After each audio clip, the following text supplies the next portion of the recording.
The Purple Catholic Literature Collection presents Death Comes for the Archbishop by Willa Cather, narrated and presented by Matthew Handley.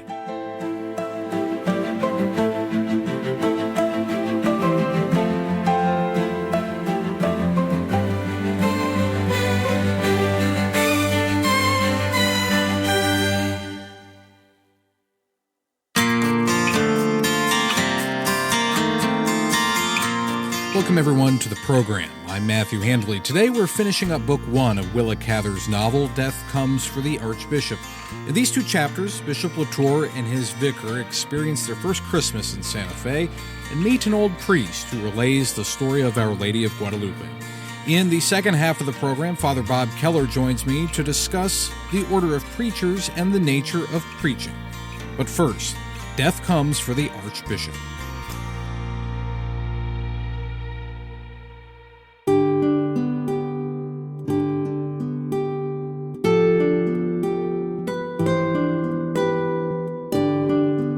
Chapter 3.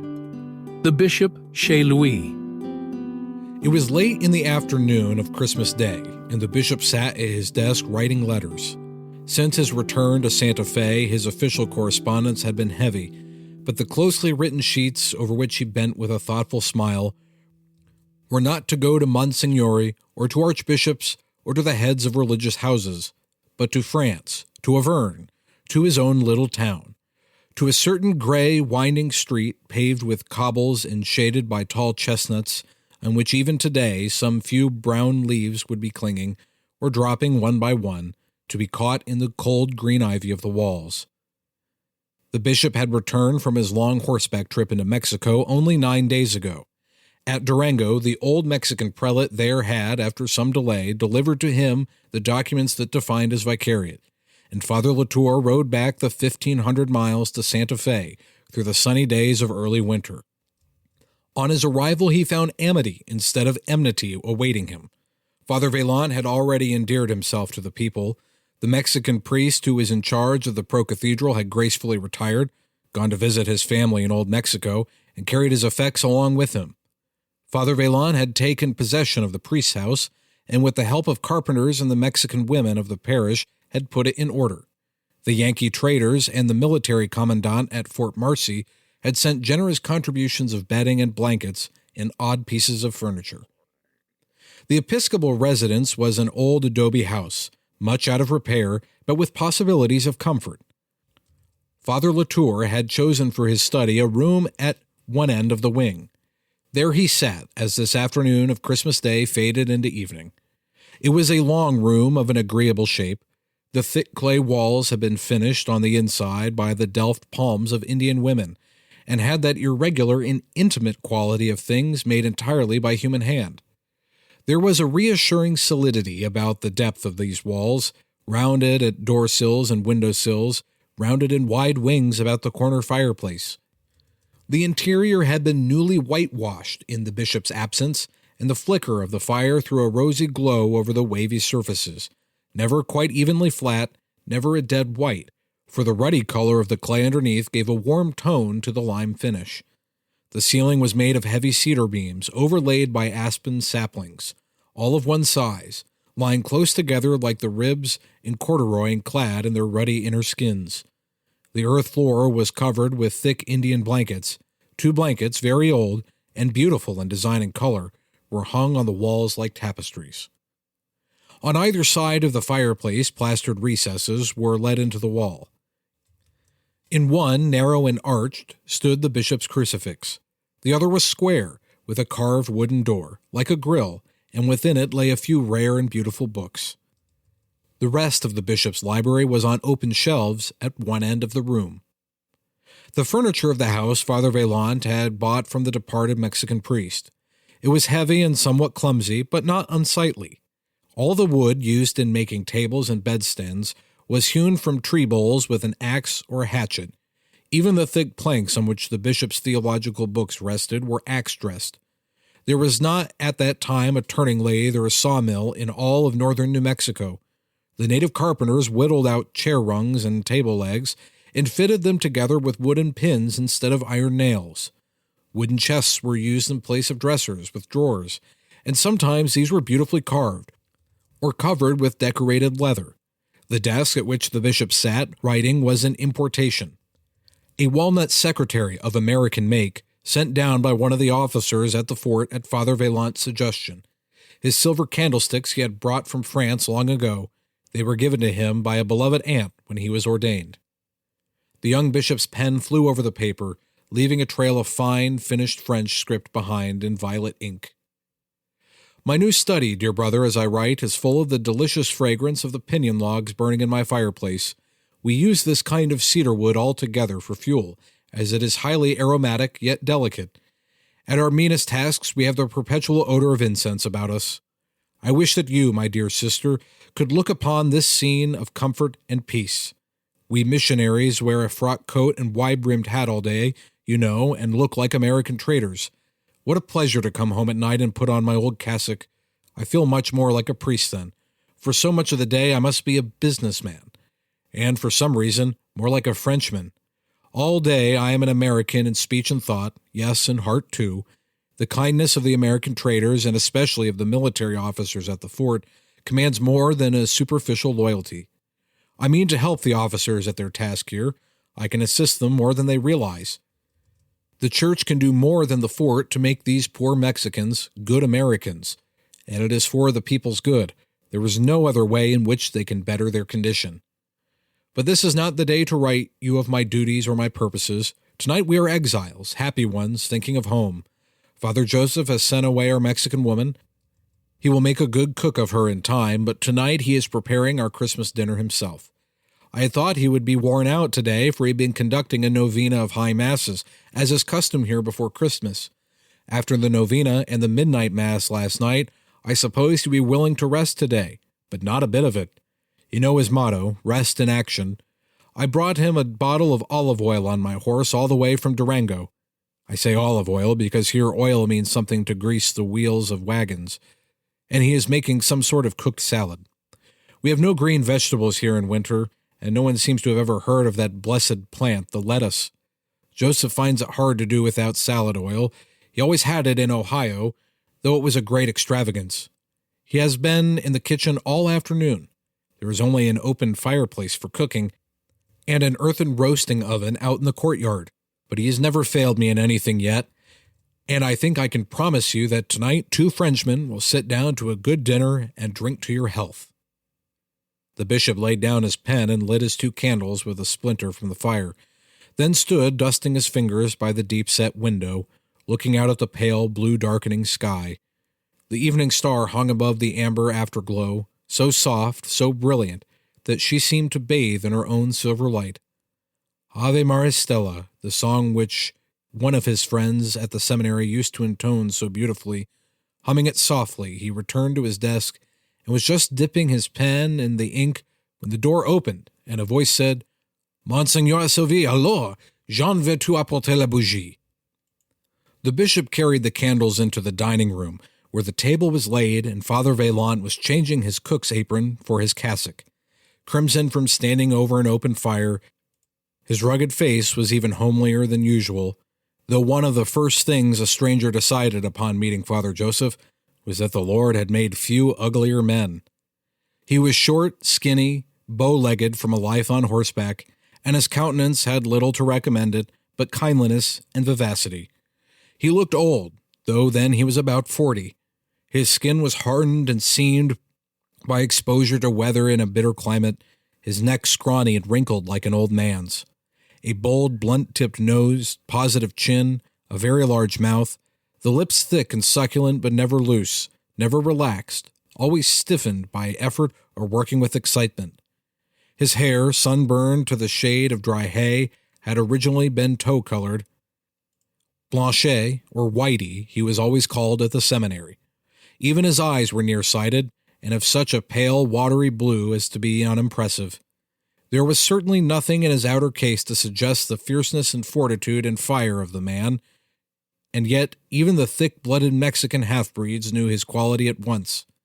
If the bishop returned to find Santa Fe friendly to him, it was because everybody believed in Father Vaillant, homely, real, persistent, with the driving power of a dozen men in his poorly built body. On coming into the dining room, Bishop LaTour placed his candlesticks over the fireplace, since there were already 6 upon the table, illuminating the brown soup pot. After they had stood for a moment in prayer, Father Joseph lifted the cover and ladled the soup into the plates, a dark onion soup with croutons. The bishop tasted it critically and smiled at his companion. After the spoon had traveled to his lips a few times, he put it down, and leaning back in his chair, remarked, "Think of it, Blanchet. In all this vast country between the Mississippi and the Pacific Ocean, there is probably not another human being who can make a soup like this." "Not unless he's a Frenchman," said Father Joseph. He had tucked a napkin over the front of his cassock and was losing no time in reflection. "I'm not deprecating your individual talent, Joseph," the bishop continued, "but when one thinks of it, a soup like this is not the work of one man. It is the result of a constantly refined tradition. There are nearly 1,000 years of history in this soup." Father Joseph frowned intently at the earthen pot in the middle of the table. His pale, nearsighted eyes had always the look of peering into the distance. "C'est ça, c'est vrai," he murmured. "But how?" he exclaimed as he filled the bishop's plate again. "How can a man make a proper soup without leeks, that king of vegetables? We cannot go on eating onions forever." After carrying away the soupière, he brought in the roast chicken and the pomme sautée. "And salad, Jean," he continued as he began to carve. "Are we to eat dried beans and roots for the rest of our lives? Surely we must find time to make a garden. Ah, my garden in Sandusky. You could snatch me away from it. You will admit that you never ate better lettuce in France. And my vineyard, a natural habitat for the vine, that, I tell you, the shores of Lake Erie will be covered with vineyards one day. I envy the man who's drinking my wine. Ah well, that is the missionary's life, to plant where another shall reap." And this was Christmas Day. The two friends were speaking in their native tongue. For years they made it a practice to speak English together, except upon very special occasions.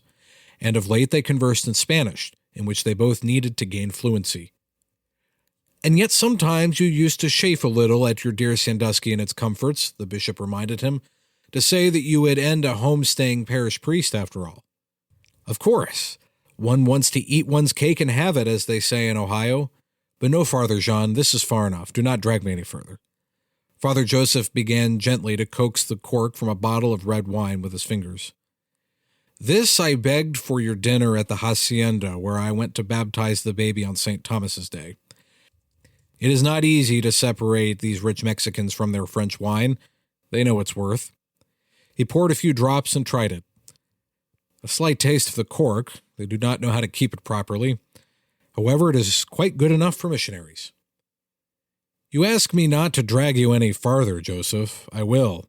Bishop LaTour leaned back in his chair and locked his hands together beneath his chin. "I wish I knew how far this is. Does anyone know the extent of this diocese or its territory? The commandant at the fort seems as much in the dark as I. He says I can get some information from the scout, Kit Carson, who lives in Taos." "Don't begin worrying about the diocese, Jean. For the present, Santa Fe is the diocese. Establish order at home. Tomorrow I will have a reckoning with the church wardens, who allowed that band of drunken cowboys to come into the midnight mass and defile the font. There is enough to do here. Festina lente. I have made a resolve not to go more than 3 days' journey from Santa Fe for 1 year." The bishop smiled and shook his head. "And when you were at the seminary, you made a resolve to lead a life of contemplation." A light leaped into Father Joseph's homely face. "I have not yet renounced that hope. One day you will release me, and I will return to some religious house in France and end my days in devotion to the Holy Mother. For the time being, it is my destiny to serve her in action. But this is far enough, Jean." The bishop again shook his head and murmured, "Who knows how far?" The wiry little priest, whose life was to be a succession of mountain ranges, pathless deserts, yawning canyons, and swollen rivers, who was to carry the cross into territories yet unknown and unnamed, who would wear down mules and horses and scouts and stage drivers, tonight looked apprehensively at his superior and repeated, "No more, Jean. This is far enough." Then, making haste to change the subject, he said briskly, "A bean salad was the best I could do for you, but with onion, just a suspicion of pork salt, it is not so bad." Over the compote of dried plums, they fell to talking of the great yellow ones that grew in the old LaTour garden at home. Their thoughts met that tilted cobble street winding down a hill, with the uneven garden walls and the tall horse chestnuts on either side, a lonely street after nightfall, with soft street lamps shaped like lanterns at the darkest turnings. At the end of it was the church where the bishop made his first communion, with a grove of flat-cut plane trees in front, under which the market was held on Tuesdays and Fridays. While they lingered over these memories, an indulgence they seldom permitted themselves, the two missionaries were startled by the volley of rifle shots and blood-curdling yells without, and the galloping of horses. The bishop half rose, but Father Joseph reassured him with a shrug. "Do not discompose yourself. The same thing happened here on the eve of All Souls' Day. A band of drunken cowboys like the ones who came into the church last night go out to the pueblo and get the Teseque Indian boys drunk. Then they ride in to serenade the soldiers at the fort in this manner."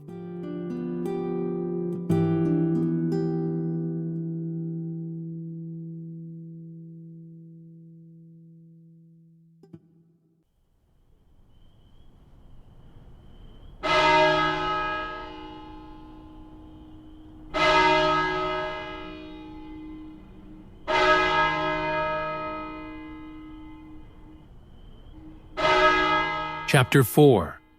A Bell and a Miracle. On the morning after the bishop's return from Durango, after his first night in his episcopal residence, he had a pleasant awakening from sleep. He had ridden into the courtyard after nightfall, having changed horses at a rancho and pushed on nearly 60 miles in order to reach home. Consequently, he slept late in the morning. He did not awaken until 6 o'clock when he heard the Angelus ringing.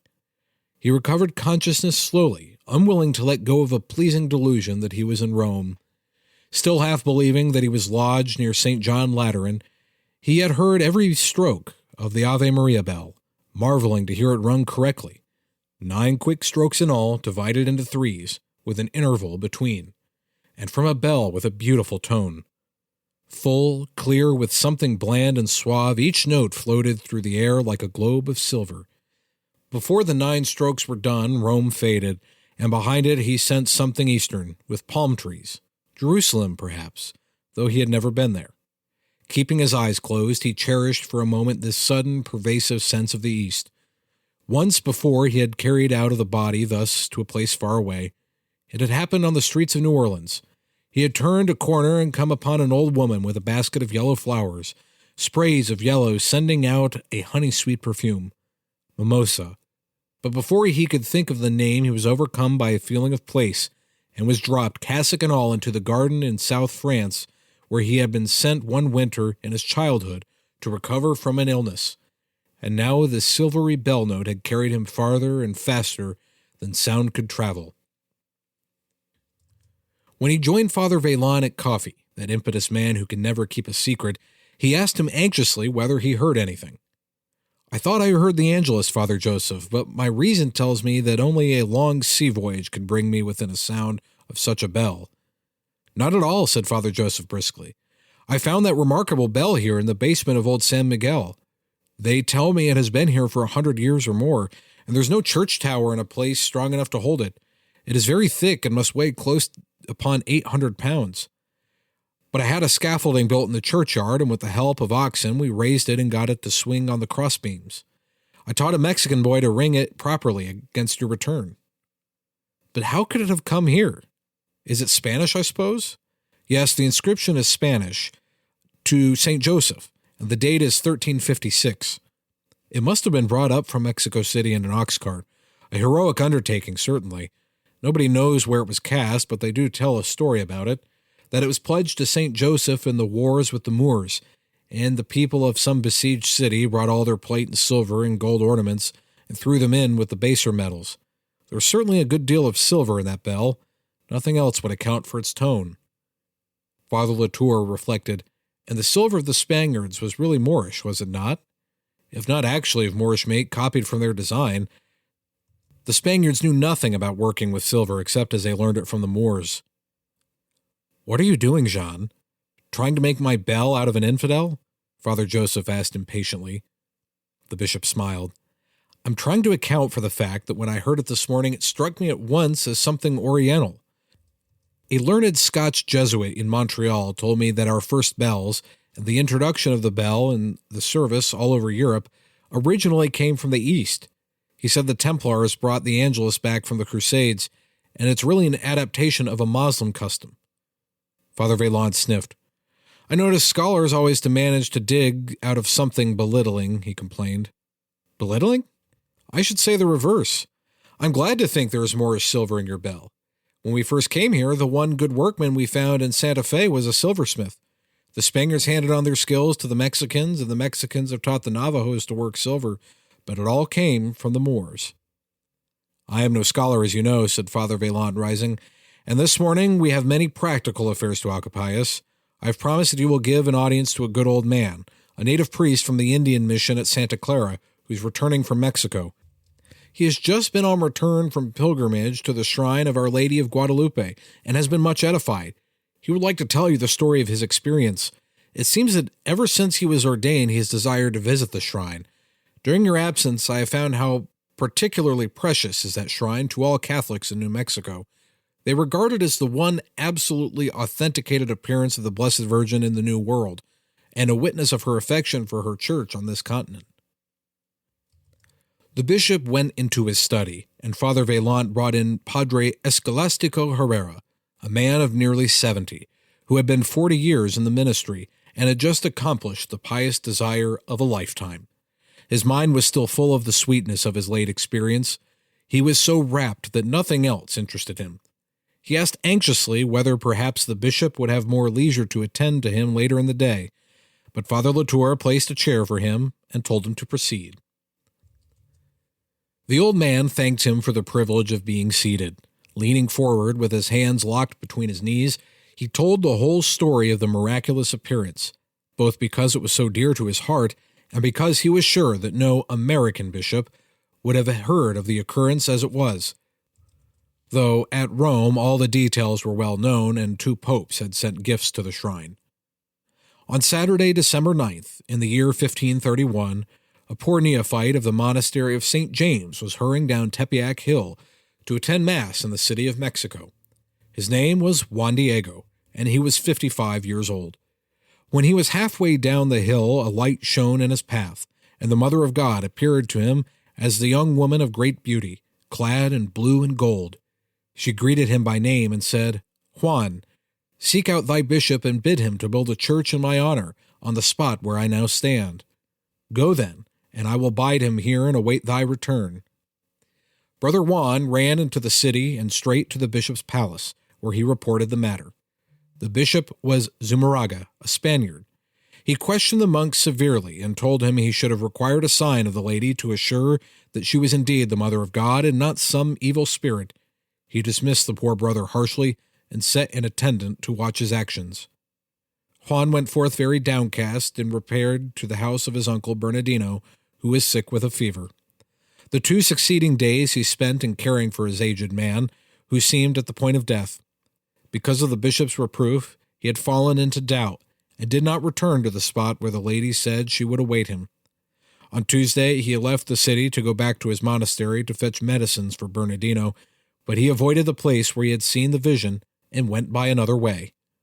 Again he saw the light in his path, and the Virgin appeared to him as before, saying, "Juan, why goest thou by this way?"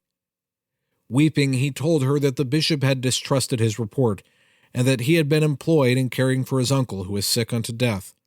The lady spoke to him with all comfort, telling him that his uncle would be healed within the hour, and that he should return to Bishop Zumarraga, and bid him build a church where she had first appeared to him. It must be called the Shrine of Our Lady of Guadalupe, after her dear shrine of that name in Spain. When Brother Juan replied to her that the bishop required a sign, she said, "Go upon the rocks yonder, and gather roses." Though it was December and not the season for roses, he ran up among the rocks and found such roses as he had never seen before. He gathered them until he had filled his tilma. The tilma was a mantle worn only by the very poor, a wretched garment loosely woven of coarse vegetable fiber, and sewn down the middle. When he returned to the apparition, she bent over the flowers and took pains to arrange them, then closed the ends of the tilma together and said to him, "Go now, and do not open your mantle until you open it before your bishop." Juan sped to the city and gained admission to the bishop, who was in council with his vicar. "Your Grace," he said, "the Blessed Lady who appeared to me has sent you these roses for a sign." At this he held up one end of his tilma and let the roses fall in profusion to the floor. To his astonishment, Bishop Zumarraga and his vicar instantly fell on their knees among the flowers. On the inside of his poor mantle was a painting of the Blessed Virgin, in robes of blue and rose and gold, exactly as she had appeared to him upon the hillside. A shrine was to be built to contain this miraculous portrait, which since that day has been the goal of countless pilgrimages and has performed many miracles. Of this picture, Padre Escolastico had much to say. He affirmed that it was of marvelous beauty, rich with gold, and the colors as pure and delicate as the tints of early morning. Many painters had visited the shrine and marveled that paint could be laid at all upon such a poor and coarse material. In the ordinary way of nature, the flimsy mantle would have fallen to pieces long ago. The padre modestly presented Bishop LaTour and Father Joseph with little medals he had brought from the shrine, on one side the relief of the miraculous portrait, on the other an inscription, Non fecit talitur omni natione, she hath not dealt so with any nation. Father Vaillant was deeply stirred by the priest's recital, and after the old man had gone he declared to the bishop that he meant to make himself a pilgrimage to the shrine at the earliest opportunity. "What a priceless thing for the poor converts of such a savage country," he exclaimed, wiping his glasses, which were clouded by his strong feeling. "All these poor Catholics who have been so long without instruction have at least the reassurance of that visitation. It is a household word with them that their Blessed Mother revealed herself in their own country to a poor convert. Doctrine is well enough for the wise, Jean, but a miracle is something we can hold in our hands and love." Father Vaillant began pacing restlessly up and down as he spoke, and the bishop watched him, musing. It was just this in his friend that was dear to him. "Where there is great love, there are always miracles," he said at length. "One might almost say that an apparition is human vision corrected by divine love. I do not see you as you really are, Joseph. I see you through my affection for you. The miracles of the Church seem to me to rest not so much upon faces or voices or healing power coming suddenly near us from afar off, but upon our perceptions being made finer, so that for a moment our eyes can see and our ears can hear what is there about us always." Coming up. Do I have any clue about what something means to these people when I say things? Whether it's an idiom or maybe it's a concept. Now this. Support for this program comes from Audible, an audiobook and spoken word entertainment service offering a wide selection of audiobooks, podcasts, and Audible originals, including titles such as Pope Francis's God is Young and Pope Benedict XVI's Jesus of Nazareth. More information is available at audibletrial.com/purple. And by NordPass, a password management service for individuals and businesses. NordPass provides tools to store and manage passwords, passkeys, and other sensitive data using end-to-end encryption, and is compatible with a variety of operating systems and browsers. More information is available at purplecatholic.com/NordPass.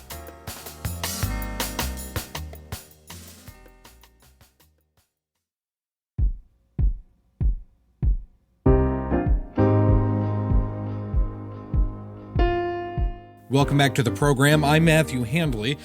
It's clear that one of Bishop Jean-Marie LaTour's primary roles as Bishop of Santa Fe is to preach the gospel. To do that, he must be able to communicate it in a way that can be understood by the many different ethnic groups living in his vicariate. In the early 1200s, St. Dominic was inspired by the Holy Spirit to found the Order of Preachers, also known as the Dominican Order. It was approved in 1216 by Pope Honorius III, and throughout the centuries, the Dominicans have preached the gospel, opposed heresy, and have been at the forefront of the Church's intellectual life. This great order has produced the likes of St. Thomas Aquinas, St. Albert the Great, St. Catherine of Siena, and many more. Though Bishop LaTour in this novel is not a Dominican, I thought it fit to discuss the nature of preaching and the order of preachers.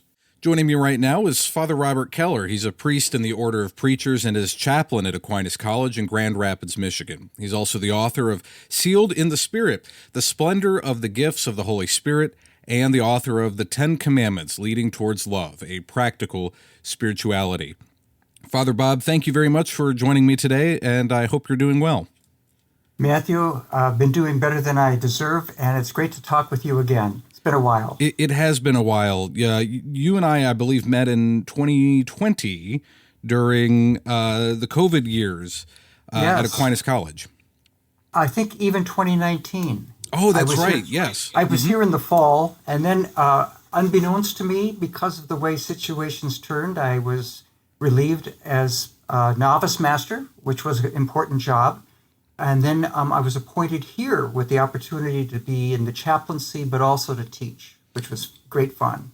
Then I returned in 2020. This wasn't on the list I had sent you, but I'm curious because you mentioned it and a lot of people may not be familiar with it. What exactly is a novice master and what do they do?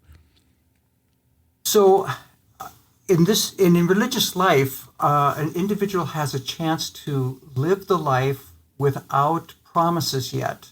And we call that a novitiate.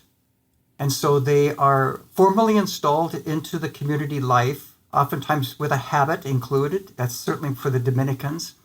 And so it's a year of discernment, at least for the men. It's a year of discernment. And the person that accompanies them is called a novice master. So someone who is fully professed, oftentimes has had a living experience of the life, so they have a context to accompany these young men in their discernment, meeting over the year with conferences, personal conversations, anything to help them to discern. And the young men themselves are living out the full life, including all the prayers and that kind of thing. Well, let me go ahead and transition to what I had asked you to sit down and talk with me about today. I appreciate the background there. That's great. You are a member of the Order of Preachers, founded by St. Dominic, as you mentioned, 800 years. Tell me a little bit about your draw to the Dominican order specifically, and was there anything about Dominican spirituality that you particularly locked on to and said, yes, this is how God best communicates with me and I can best communicate with him? Good question. And my own experience is, again, one of those things that says God incidents. Not planned for, but it happens, and it's grace. So my experience in college and all that was to live in a community house that was connected to a Newman Center. So this was a public college, and we were hospitality. We prayed every day together. We had a simple life.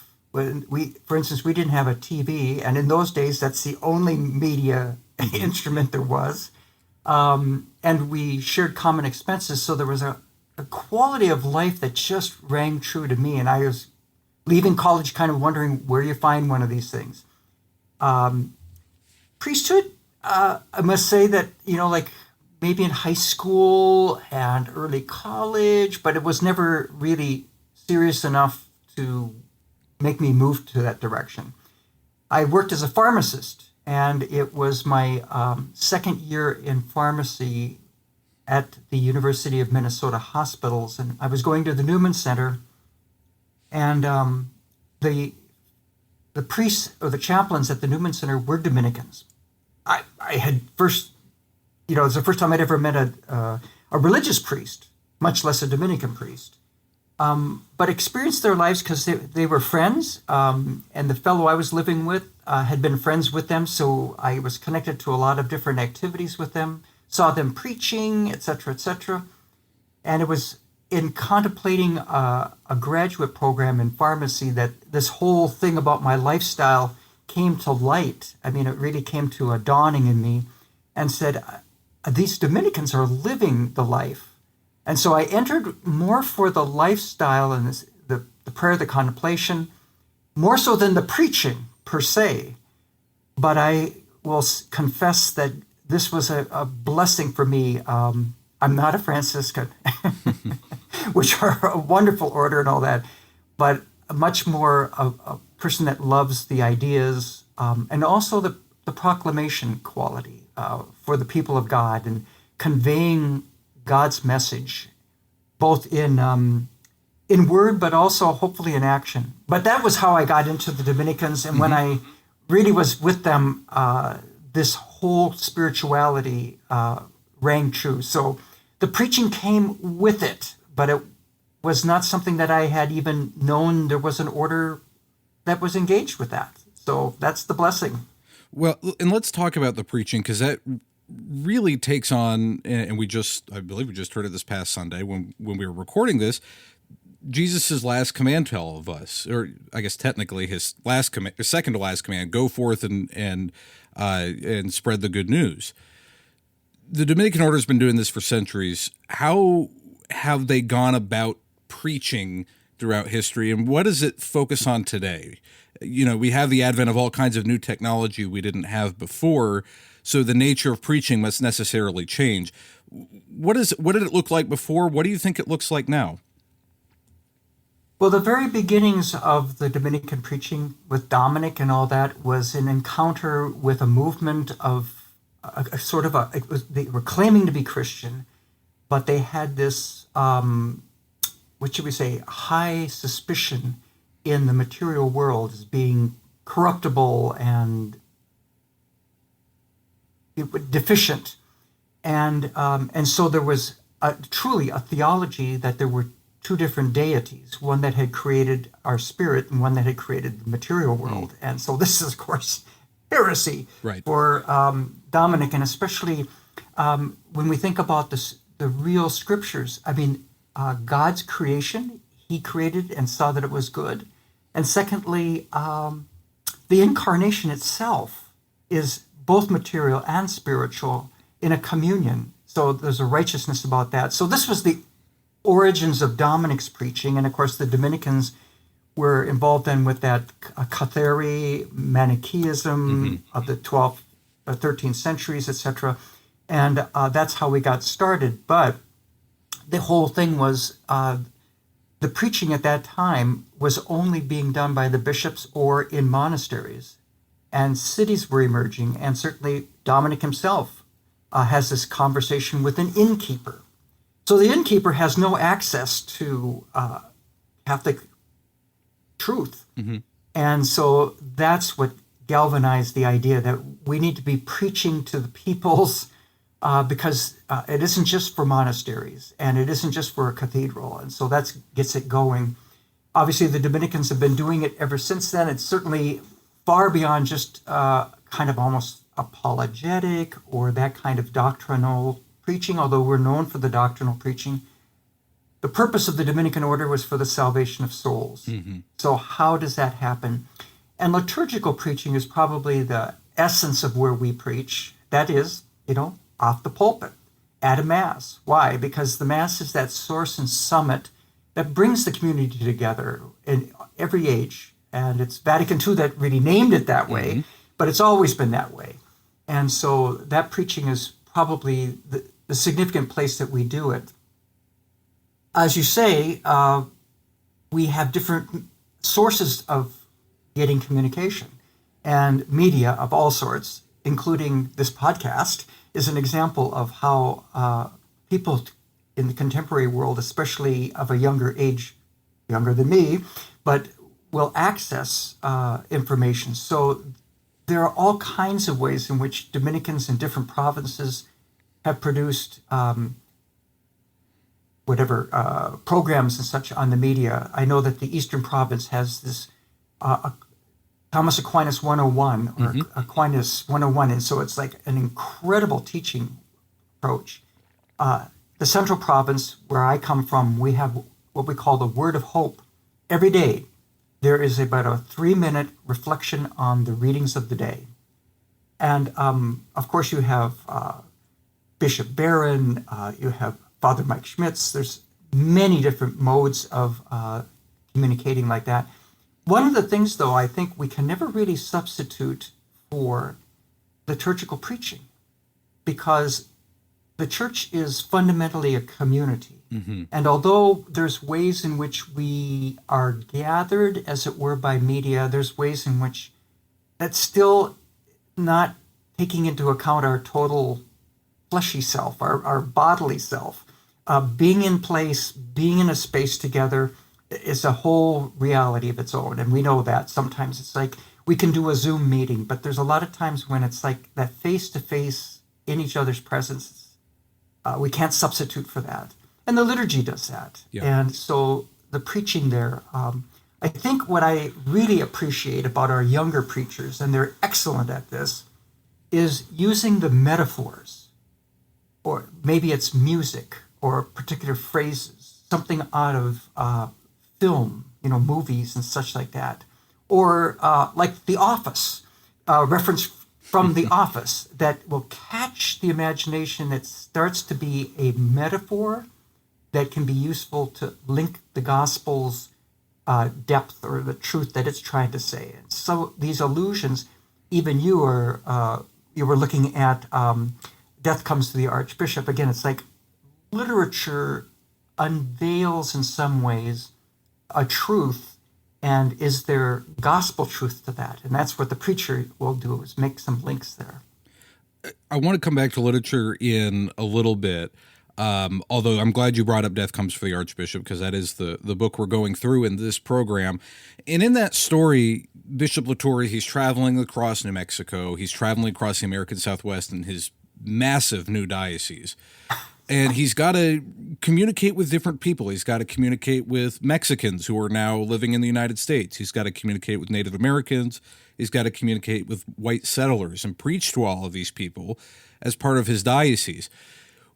In your experience, how has preaching differed between different groups? Obviously, you speak to a younger audience there at Aquinas College, but that hasn't always been the case. How do you adapt teaching and preaching depending on who the audience is?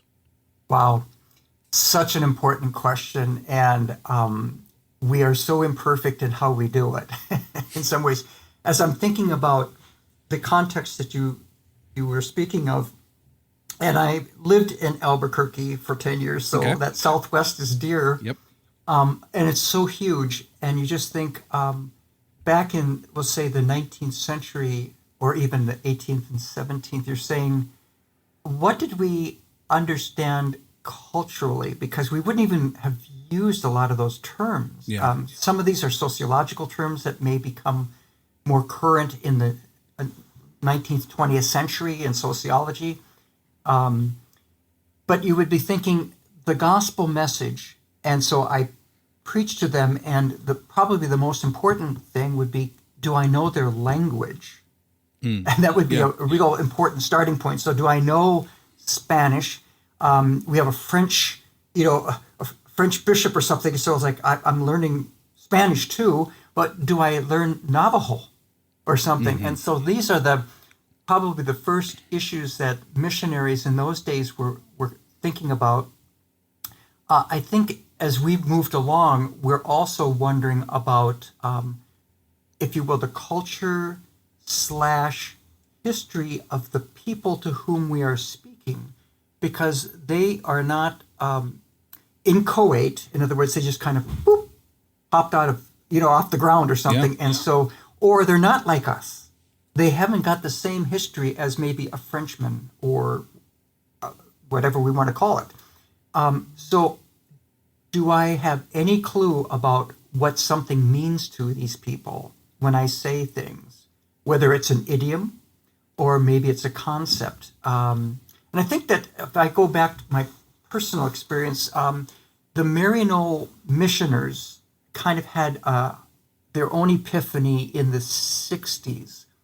Obviously, Maryknoll has been sending out missionaries from the United States for many, many decades, and China especially, but Latin America a lot. And I think what they discovered is they say, before we come in with a big message, we ought to live with the people and live kind of like them, and so that we kind of learn from the inside what's going on, not to mention the areas where God has been present. Lest we think that God is only contained within our tradition or our church or whatever it is. It's like the Holy Spirit has been upon the earth working for some time, but we still have an important message. Jesus Christ is a lens that is second to none, but we need to be able to understand where these people are coming from in order to illuminate certain things. An example for that, maybe I just thinking off the top of my head, is we have the word sin. And it's like, well, what does that mean? What does it mean to us? But how would that be translated into something like for the Navajos? And so learning about, because they've experienced humanity in a brokenness as well, and they probably have a way of describing that. That's very important to understand what that means for them, because then there's that correlation. And then there could be the revelation of what does Jesus mean? What does he reveal God to be? And then what does salvation mean, et cetera, et cetera. So it's quite an endeavor, and it's in some ways we're probably always catching up in some ways. An example for us, I think, and this might be a fun metaphor, but I'm thinking the issue that people are finding in terms of the meaning of life or the meaningfulness, and it's like, well, where do we learn about ourselves and such? And so I pull out a cell phone. I say, this is an important instrument. It helps us in some ways, but it can also be a detriment to us. And using, now this is probably too old, but using a metaphor from Harry Potter, I call the cell phone can be a dementor. Yeah. And in the story of Harry Potter, the dementors were those that were taking people off to Azkaban, the prison. And what they would do is they would suck the life out of you. And so I'm using the metaphor that, sometimes what these instruments do, they only touch the surface value of us. And what is maybe hardest of all is they command our sense of ourself. They start to formulate the way we value ourselves, even judge ourselves. And certainly it becomes kind of an idol. It's like the one I must obey. And when it's in that frame of reference, it can be very deleterious. But it's a very cultural thing here. And saying, the Lord touches another part, and that's that deeper. We have a sanctuary in our heart, in our soul. And that's a place that this phone can't touch. Are you giving yourself time just to welcome your soul, to be part of it, to if you will, to enter into that sacred space, because the Lord is present there and wants to communion with you. So that's an example, I think, of that culture thing and all that. Well, and it's not, I don't think it's too different today than what the context that Bishop LaTour finds in this book. You have missionaries that were present in the Southwest 200 and 300 years before him. And in what we hear in the story is that a lot of people, they may have not seen a priest in that amount of time. There hasn't been a lot of continued evangelization in that area until after the Mexican-American War, when you start to have the diocese formed. And I think you see that today with young people. A lot of people, I think, grew up with some understanding of their religion, but didn't really, they either didn't grasp onto it or they didn't want to hang on to it. Whatever the context may be, whether or not they're at fault is another question. And I think that's a good parallel. Although today we have more technology and pulling out the phone and explaining that to young people. I want to talk a little bit about two well-known Dominican saints from the West, Rose of Lima and Martin de Porres. They dedicated their lives towards serving the poor, and I think their method of preaching really came through their acts of service. What do you think about acts of service as a form of preaching? Well, I might say it to some degree. You could say it that way. I also think it might be the consequences or the results of quality Yeah. preaching. Yeah. That with the preaching in its formal sense, which is the word, and if we want to say Christ is the word, and so this preaching is the communing or the communication of God in such a way that one hears, and if it's accepted in the heart, so by hearing, one becomes obedient. Using that origins of the word obedient to listen to, ab audere, and if it finds its roots in our soul, then if it makes roots, like again, the sower and the seed, that kind of thing, the consequences of that would be a right relationship with God, because God is God and I am child, a creature, and that's pretty fine. That's what Catherine of Siena saw.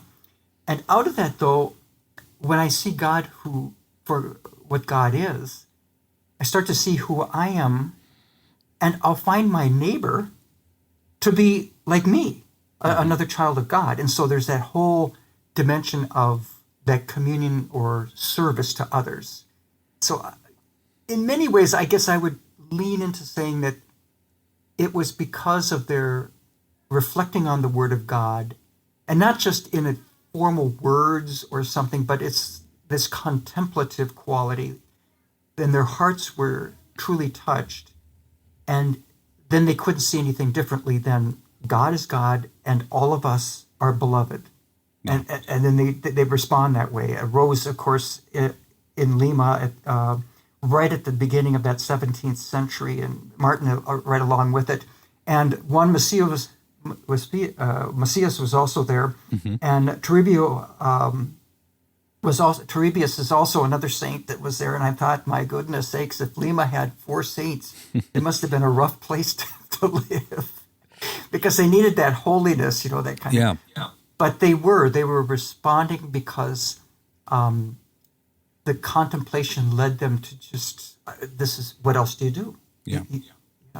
Well, listen, Father Bob, I want to thank you very much for sitting down with me and having this conversation today, taking time out of your busy schedule, I'm sure. And this has been great. And I really hope that everyone has gotten something a little bit edifying out of this, and as well as something a little entertaining and informational as well.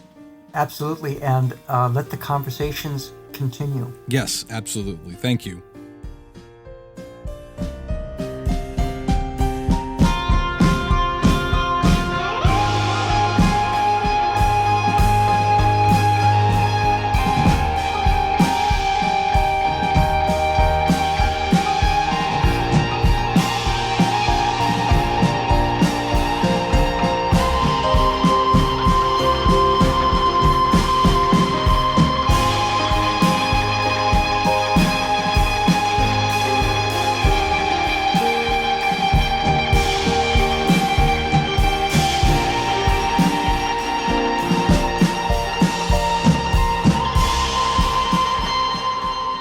Thanks again to Father Bob Keller, who will be joining me again later in the season.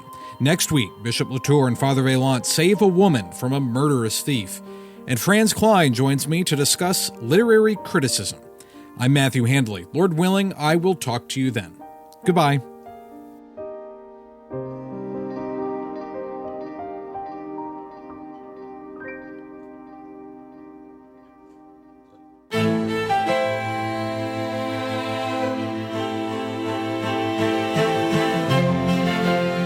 Special thanks to our broadcast partners, Ave Maria Radio and Epic Radio 103.5 FM. The Purple Catholic Literature Collection presents Death Comes for the Archbishop, narrated and presented by Matthew Handley. Copyright 2025 M.H. Media Ventures, LLC. All rights reserved. For more, visit purplecatholic.com.